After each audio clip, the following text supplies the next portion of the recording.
Action. Thank you, Clarence, and welcome to the show. This is Futureshock, and this is our first show, sort of the inaugural broadcast, you might say. We've been doing a show called Pendragon Apothecary, and the content kept moving in the direction of like AI, right? So this is kind of what has evolved. Really a need for a show, something that can keep us in tune with what's happening, with AI development and all the tech news. There's so many things that need to be talked about during this period of time when it seems like everything is shifted. Do you know what I mean?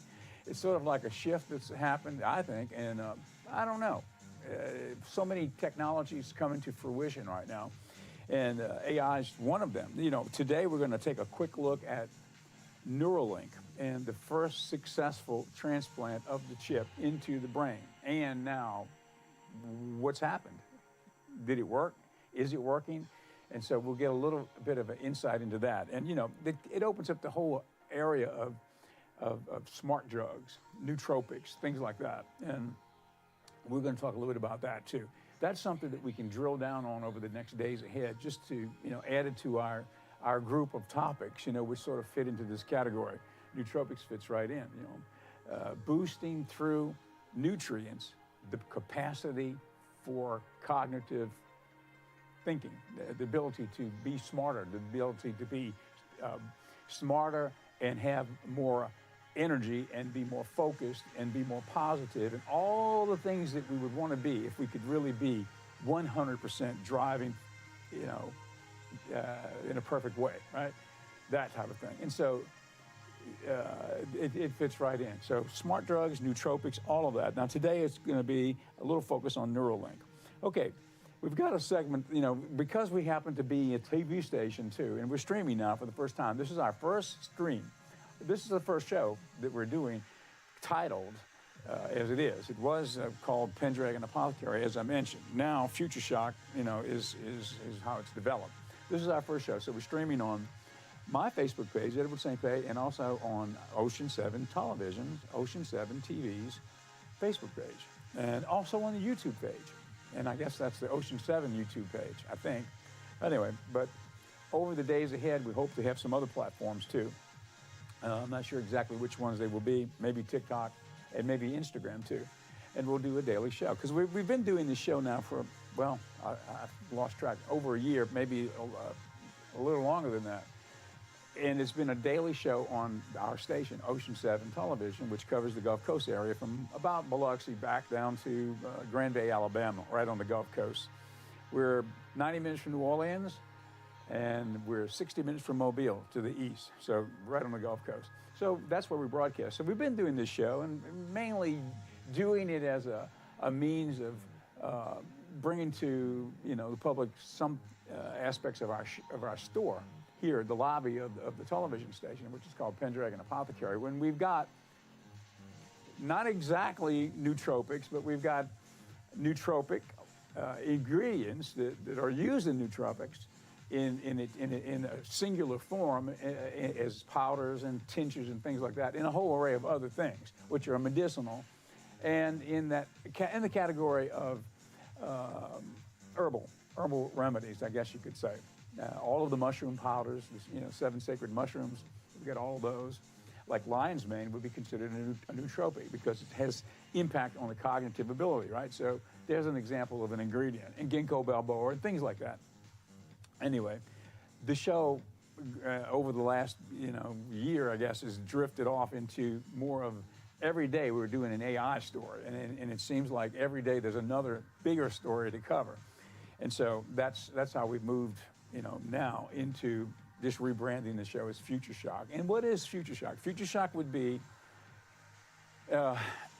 the shock, the collective shock we go through as a species when the information overload is so intense that we cannot process it exactly, correctly. So we're in a state of future shock. Anyway, of course, not to say that that's where we're at this point in time, but it is to say that it is a, the dystopian future that is being spoken about so much now. It's being spoken about a lot. I mean, it's just everywhere you look, there's another, another very sobering story about where we are headed right now. And with the onslaught of AI. Now, here's the thing about the AI. In general, I mean, it's here, it's not going away. You might as well get hip to the deal because it is here, it's not going anywhere. It's only going to now exponentially explode because, ChatGPT 4, which we use, here on, I've got ChatGPT 4 on my phone, right? That's Carl, our Ocean Springs logo, rooster, Carl Jr. from right here in downtown Ocean Springs. Anyway, we'll have to do a story on Carl, but as it were, we are in a time where the information that this show will try to bring to you will reflect all of the changes. I'll try to keep up with them. I'll be your curator, if you will, and I will try to bring some stories in so everybody can kind of, stay in tune with exactly what's happening in this whole area. Okay, that was supposed to be a lead-in to a segment that I was wanting to bring you from a film called The Head That Wouldn't Die. And it's sort of like, what we've got, if we did some random clips, it's one of the films in this whole movie library we've got. So it's a public domain film, so we're gonna take a clip from that film and we're gonna show you kind of what they were thinking about, around 1959 when they did this film. They had the idea that an AI, infused head would be an interesting thing to develop. Let's take a look at a clip. You thing inside and me the thing out here. My brain's still untouched.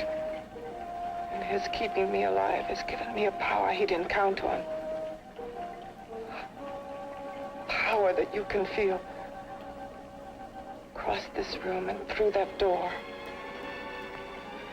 Can't you? Together we're both more than things. We're a power as hideous as our deformities. Together we'll wreak our revenge. I shall create power, and you will enforce it. You the thing inside. Me the thing out here.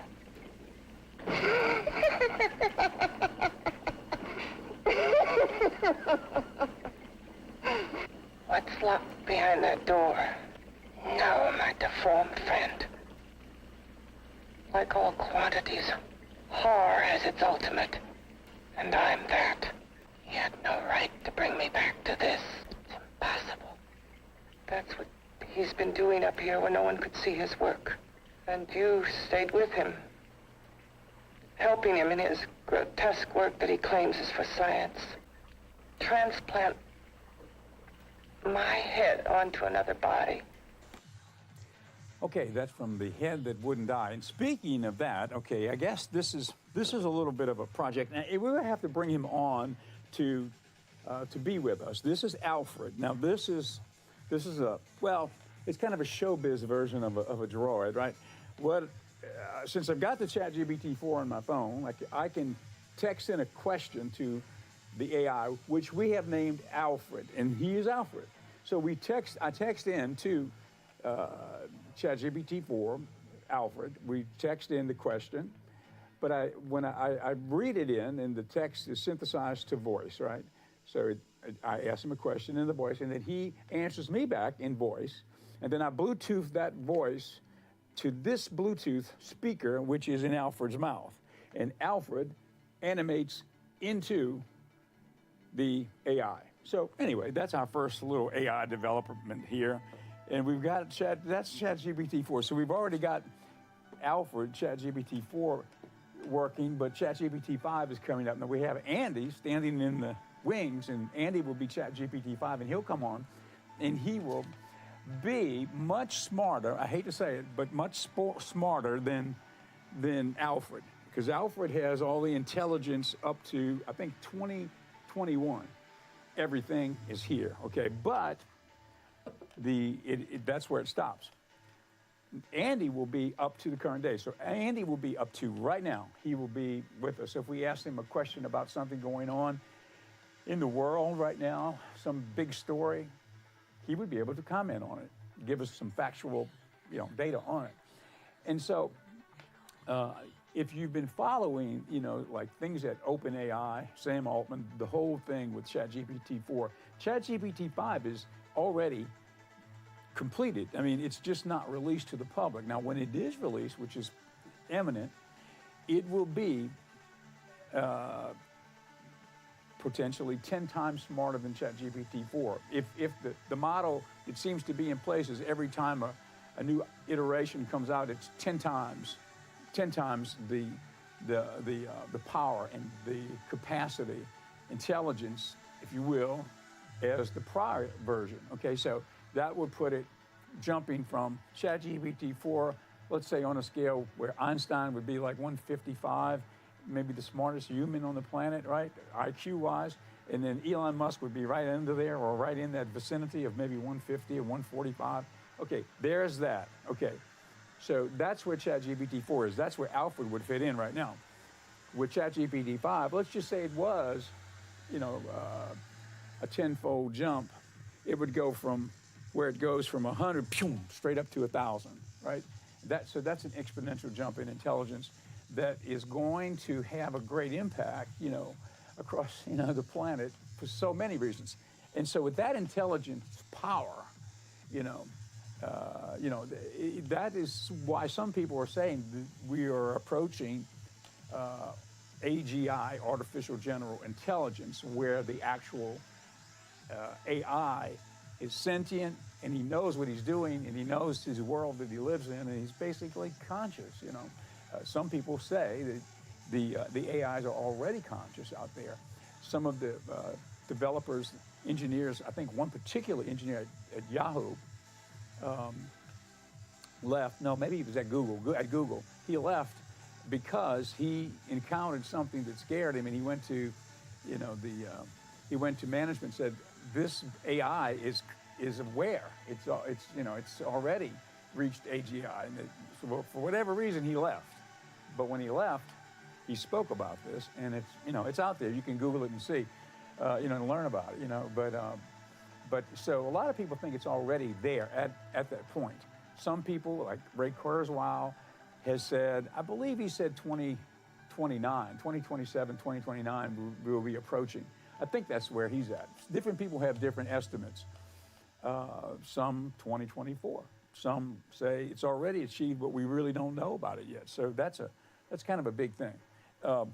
We are on this channel, 7.1 over the air, and now we were streaming as of today. Our first show is being streamed on Facebook, on my personal page, Edward St. Pei, but also on the Ocean 7 TV page. And I think the YouTube channel too. One of the YouTube channels, whichever one, I'm not sure which one it is, but so this is sort of our first stream. So we welcome you to this program, and I hope you like the idea, the concept of it. If something like gets you, it turns you on, you kind of go down the rabbit hole, and then if you become all about it, where you say, God, this is something big, and this is something so interesting and so engaging and so important. That's the way I look at it. It's really important. These stories that we can bring you, some of these little topics, you can do the further drill down research, and you will hopefully be helped by it, because you'll become aware of some of the big changes that are going on. I tell you what, right now, everybody, in my opinion, my humble opinion, everybody should be very aware of what AI is about to do, or the use and misuse of AI. That would be one way to describe it. Mo Gaudat, which is an Egyptian chief engineer from the past at Google, at their DeepMind program, where they were developing their AI. He's not at Google anymore. He's now a consultant regarding AI, and I think his thing is finding a way to biohack happiness, okay? I mean, he's a brilliant guy. And so I listened to Mo and some of the things he talks about with the AI in general, and he was right there at the beginning. I mean, he's seen it from, as an engineer, through the whole cycle. Just recently now he's out of the Google think tank. But the way he positions it, the onslaught is, you know, among some of the things I've already mentioned today, but these AI bots are basically like the children, you know, the children of humanity. I mean, the people, they can only do what we program them to do. And if they're programmed, and if AI is used in a great way for humanity, it will be a great thing. And if it's used in not such a great way, it won't be such a great thing. So they will only become what we want them to become. So if the overarching idea of humanity is to use AI for greed, use AI for war, use AI for, you know, anything that is not really happy and productive, right? Then it's going to do that. So, I mean, in other words, it's going to do what we want it to do and what we teach it to do. And then when it gets to a certain point of development, like reaching artificial general intelligence, reaching AGI, when it gets to that point, and let's say it can program itself, okay, think of how you would program something differently if you were 1,000 times smarter than any person on the planet is right now.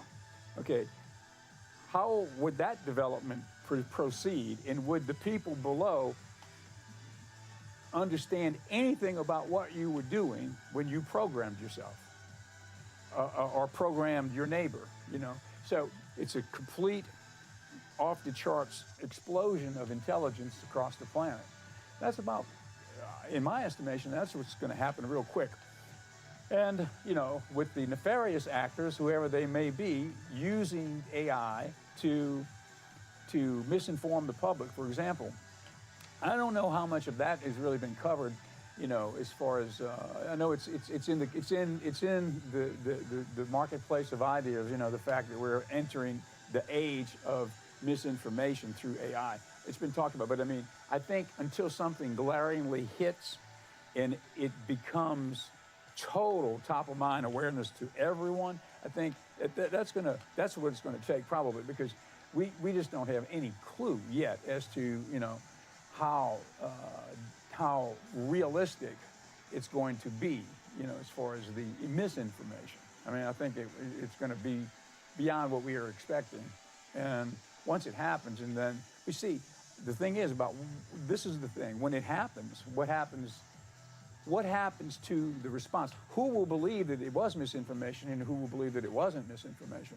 So you know, you're going to have different factions basically, you know, taking different approaches to the misinformation. Some people will, you know, think it's real, some people will not. And you kind of, we're at a point now, you know, it seems like quite likely it will be a situation where people will take whatever track they want to take based on their personal feelings. So, I mean, it opens up a lot of things. What I was going to mention there earlier, which I digressed, was I wanted to tell you about Ocean 7's other channel.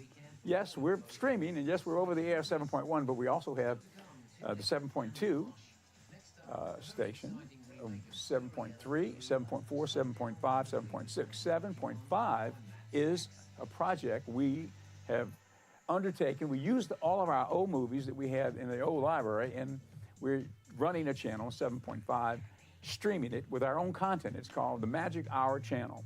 Magic Hour, as in shooting right at twilight in that purplish light, you know. So sort of a magical time to shoot. So it's the Magic Hour channel.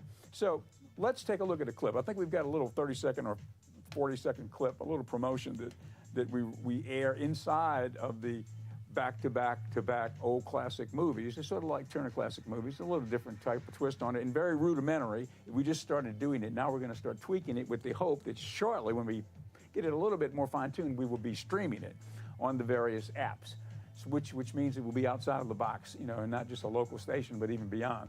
So let's take a look at a clip. Hollywood's golden age, the Magic Hour channel.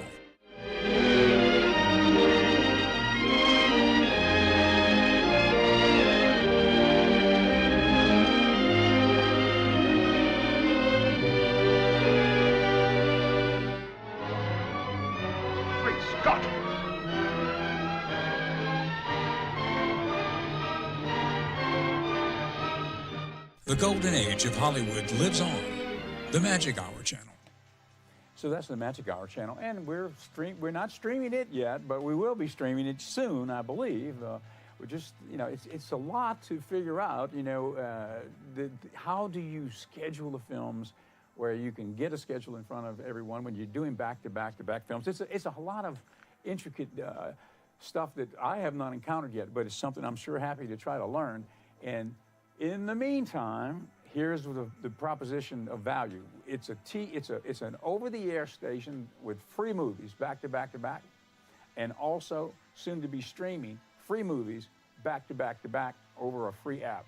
Pretty cool, right? I think hey, it's not the newest thing, but it's as far as we've gotten here with this type of a project. We've got our own content, we can air it, and then we can stream it because it's our content. See, that's the catch. I mean, if you are doing television or doing a regular program, and if you own the content, great, you can stream it. But if you don't, let's say you're running a network, you have the rights to that network over broadcast television for your market, but you don't have the rights to broadcast it nationwide, or let's say air it nationwide in any forum, such as streaming, whatever. So that's the catch. You have to have your own content to do a 24/7 hour channel. And these old movies, well, that's our starting point. We've got about 500 old movies, and the story on the movies, and I'd like to tell this story because it is a true story, and it is also, I think, quite an interesting story about how you can do something and not have any clue as to, the new world that will open up to you as a result of doing this. Okay, here's an example. This is a true story. The movie library. We were doing satellite television weather in Jackson, shooting it up to the satellite, down to the stations. That was late 90s. So it was kind of an innovative project, right? It was fun. And that satellite connection also gave us the wherewithal and now the ability to become the remote studio for many of the national networks, NBC News, CNBC, MSNBC, CNN, Fox News, everybody. If you were on the air, a politician, a governor, from Governor Haley Barbour. In fact, our first live shot with that project was Kirk Fordyce, was in that gubernatorial election. We had just built it. He was the first local Mississippi politician that used the uplink.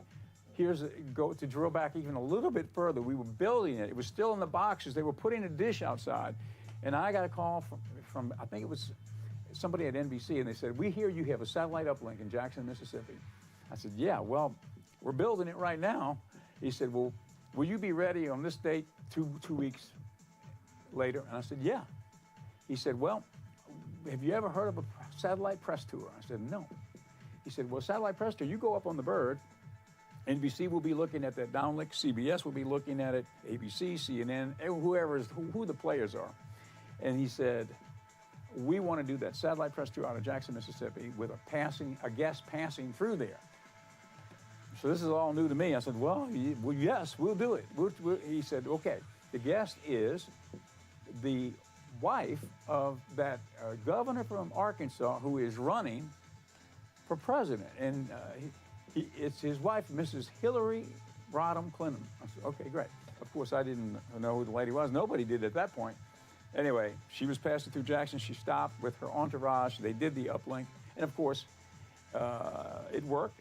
So then we got into the databases of the networks, and we were the go-to remote studio out of Jackson ever since that point. And interesting to meet Hillary at that time, by the way. Okay, we will be here for about 5 or 6 more minutes. I need to talk about a product. This is not a commercial program, but it's residing in the lobby of the station where we have the Pendragon Apothecary. So here's an example of a product we've got here. A lot of different herbs. This is something called immunity. This is turmeric. Also, it's got black pepper, a number of other herbal ingredients for immunity. Things that are known through folk remedies and through herbalism to help with issues like colds and things like that. This is an example. We've got an array of teas. We've got cacao. We've got blue lotus tea. We've got Blue Lotus wine too. We've learned how to make it, which is an infusion that the ancient Egyptians used to use. It's the Blue Lotus Blue Lotus flower infused with the red wine.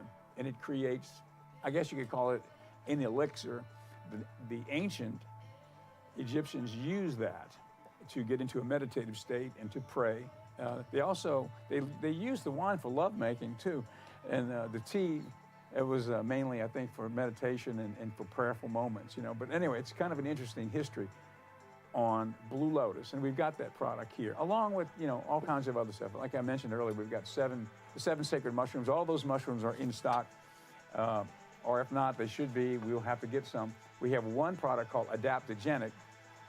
It adapts to what your body needs. That's the general meaning of adaptogenic in this world. But this particular product is called adaptogenic, and it is all of the seven sacred mushrooms powderized into one powder. And so we've got that too. So, for example, lion's mane being the cognitive component. You've got the turkey tail, which is something that Chinese medicine and also in Vedic medicine in India, they use for anti-cancer. Of course, ashwagandha, that's another product we've got. We've got ashwagandha in a number of different forms. And anyway, it's an interesting shop. We're in downtown Ocean Springs, and we will soon be up with the new website. Right now, we're in the process of migrating from Shopify to a WordPress website of our own, and so it's still in development. We're waiting for a few little components to be finished. But every day when we do the show, I do a little spot on a product, and so every day I'll be bringing you a product. It's sort of our in-house sponsor of the program. So we're not, bringing in outside sponsors. We'll just talk about our products and what we've got. And if you're watching via streaming, wherever it might be, you have the information to order something online if you hear of something that you might want. I'm going to purposely include more nootropics in the area, since that's an area that I think I want to cover a lot with this program. AI, yeah, nootropics, yeah, any kind of biohack I would like to cover, and in the process add to what we've got in the area of nootropics. We've got some of the singular ingredients that make up a nootropic blend. Let's say a brain power pill. Let's say a smart drug, right? We've got those individual ingredients, but they do make stacks of them now, where you can stack 2 or 3 different components through the day, which help you in different ways. So maybe cognitive. Maybe one would be for energy, but focused energy, not jittery energy like you would get from caffeine, something like that. But any kind of biohack, that would fit into the program pretty well. And that's also kind of what we are as a store. It's ancient medicine, it's rainforest herbalism, but it's also at the same time, cutting edge nootropics and what they're finding out there. That's the direction I would like to take it, in more of that direction. That kind of fits in with the show too.